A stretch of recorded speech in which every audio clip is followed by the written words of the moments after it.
દેશમાં કોરોનાના એક્ટિવ કેસની સંખ્યા 7,383 પર પહોંચી ગઈ છે.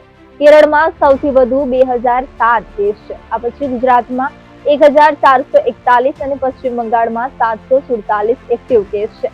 મધ્યપ્રદેશના જબલપુરમાં રવિવારે બાળકને જન્મ આપ્યાના એક દિવસ બાદ 27 વર્ષીય મહિલાનું કોવિડથી મૃત્યુ થયું છે. મહારાષ્ટ્રમાં પણ 47 વર્ષીય દર્દીએ પોતાનો જીવ ગુમાવ્યો છે. અહીં પણ 40 નવા કેસ નોંધાયા છે. 15 જૂન સવારે 8 વાગ્યા સુધીના આરોગ્ય વિભાગના આંકડા મુજબ જાન્યુઆરી 2025થી દેશમાં 97 દર્દીઓના મોત થયા છે. ફક્ત શનિવારે જ 10 લોકોએ જીવ ગુમાવ્યા છે. નવા વેરિયન્ટને કારણે એક દિવસમાં મૃત્યુનો આ સૌથી વધુ આંકડો છે.